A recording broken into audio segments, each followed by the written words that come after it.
Warahmatullahi wabarakatuh. Perkenalkan, kami dari kelompok 5 ergonomi akan membahas mengenai ergonomi kantor pada mata kuliah ergonomi. Sebelum masuk materi, kami akan memperkenalkan diri. Kami dari Fakultas Psikologi Gunadarma, kelas 3 PM14, dan nama saya adalah Alifa Zahrafiani bersama rekan-rekan saya. Saya Manerina Putri. Saya Dewi Mayang. Saya Edroka Verolina Cahyani. Saya Najla Fatih. Saya Priscilia.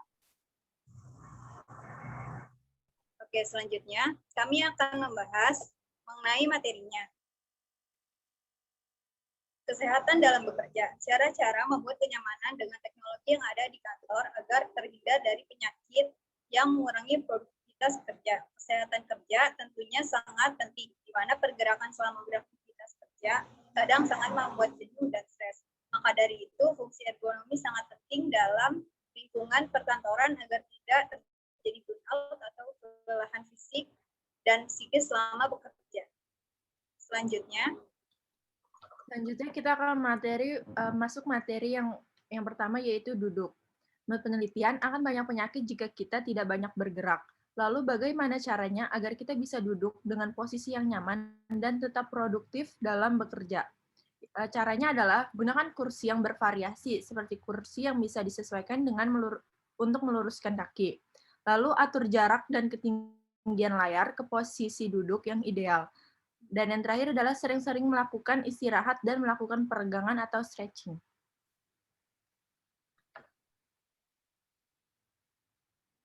Nah, yang kedua ini menurut penelitian juga, jika semua orang mengurangi durasi duduk dari biasanya, umur kita akan lebih panjang 2 tahun.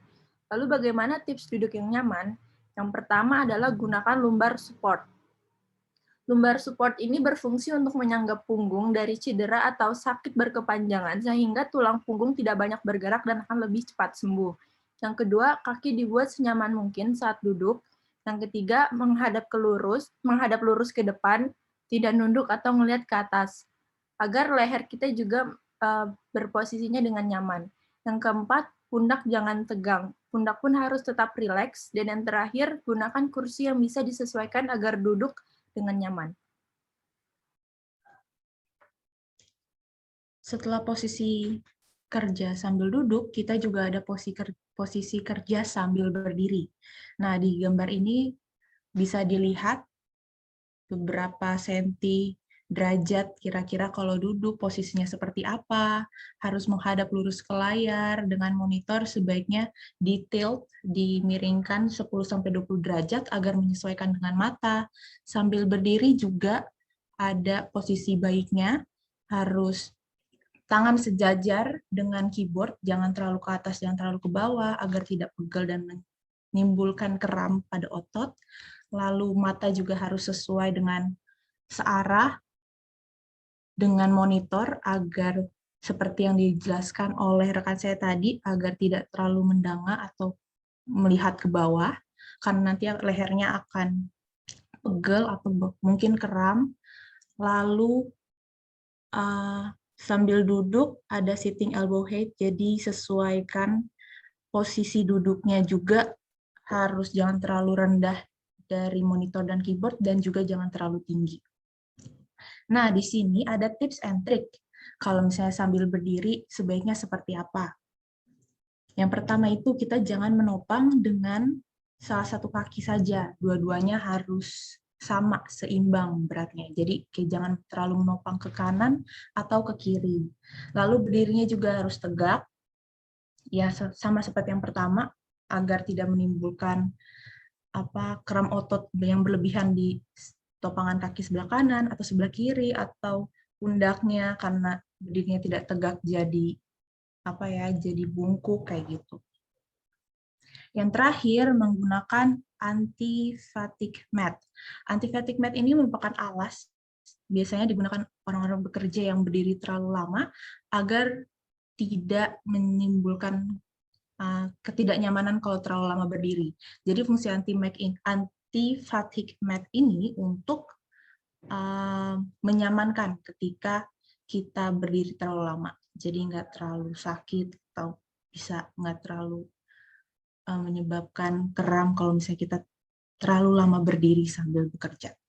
Nah, ada beberapa cara untuk melatih aktivitas fisik yang akan dijelaskan oleh rekan saya. Selanjutnya, melatih aktivitas fisik. Ada beberapa cara untuk melatih aktivitas fisik agar tubuh tetap sehat. Yang pertama, naik turun tangga.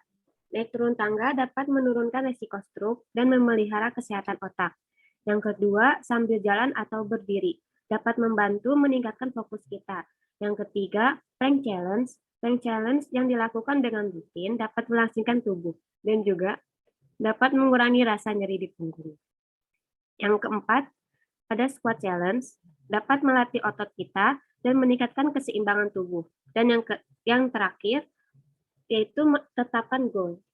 Membuat planning untuk olahraga agar badan tetap sehat. Selanjutnya,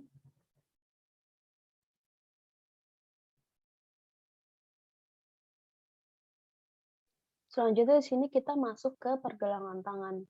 Bekerja dengan teknologi yang ada seperti keyboard dan mouse memiliki cara ergonomis dalam pembuatannya. Misalnya seperti gambar yang terlihat di bawah ini, dalam bekerja itu pada saat memegang mouse diharuskan memegangnya itu sejajar tangannya. Nah, terus juga posisi jari-jari juga nggak boleh rapat, tapi harus lurus, tapi harus agak-agak terbuka. Nah, terus itu di bawahnya bagian kedua itu juga pada saat memegang mouse lengan tidak boleh terlalu ke bawah dan juga tidak boleh terlalu bengkok saat megangnya. Terus pada saat gambar ketiga juga nggak boleh megang terlalu ke atas dan juga nggak boleh megang bengkok ke kiri. Sebaliknya juga begitu. Nah, setelah itu pada saat megang keyboard lebih bagus kita mengetik dengan keadaan lurus ke depan.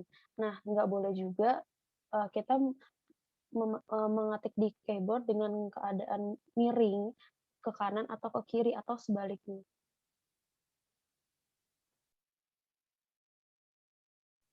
Boleh dilanjut? Selanjutnya di sini ada mouse vertikal. Nah, mouse vertikal ini termasuk ke dalam perkembangan teknologi yang mendukung ergonomi kantor atau bekerja. Mouse vertikal ini bentukannya miring, nah sehingga dapat mengurangi aktivitas otot sampai 10% jika dibandingkan dengan mouse pada umumnya. Selain itu, sensornya yang mencapai pada 4000 dpi berguna untuk mengurangi pergerakan mouse. Nah, biasanya mouse yang biasa itu kan kita megangnya lurus kan, lurus sejajar gini.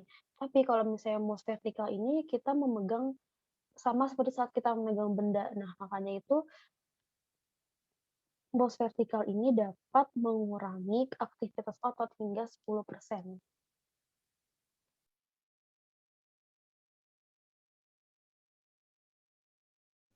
Selanjutnya ada latihan pergelangan tangan. Nah, ini ada beberapa cara untuk melakukan stretching pergelangan tangan agar tidak menimbulkan kram otot atau masalah lainnya. Yang pertama, dengan menggunakan bola tenis. Caranya bisa memegang atau kita dapat meremas bola tersebut. Yang kedua, dengan pergerakan dua tangan di depan dada dengan posisi berdoa dan sejajar ruang pada jantung. Setelah itu, dalam posisi tangan berdoa, rentangkan ujung jari dan rentangkan siku selebar-lebarnya, lalu rasakan peregangannya. Ini dapat dilakukan sebanyak 6 kali, atau sesuai dengan keinginan. Yang ketiga, ada posisi doa terbalik di belakang punggung, dengan memberikan tekanan untuk tulang selangkah dan kemudian bisa melepaskannya. Ini dengan menekan jari-jari secara lembut hingga tidak ada rasa sakit. Peregangan dengan memegang bawah meja ke atas dan menahannya selama 5-10 detik akan membaik jika dilakukan berulang. Selanjutnya ada cara untuk melakukan stretching saat duduk agar terhindar dari kram atau pegal. Yang pertama, bisa melakukan peregangan di area kepala dengan menekan wajah ke kanan dan ke kiri menggunakan ibu jari. Yang kedua, melakukan peregangan badan ke kanan dan ke kiri dalam posisi duduk atau berdiri. Lebih efektifnya berdiri. Yang ketiga, menyilangkan siku kanan dan kiri dan bawah kiri, kemudian bisa beralih ke cara lain yang meregangkan garis belakang Anda. Sekian presentasi dari kelompok kami. Apabila ada yang ingin ditanyakan bisa menulis di kolom komentar. Kurang lebihnya kami mohon maaf. Jangan lupa like, share, and comment. Wabillahi taufiq wal hidayah. Wassalamualaikum warahmatullahi wabarakatuh.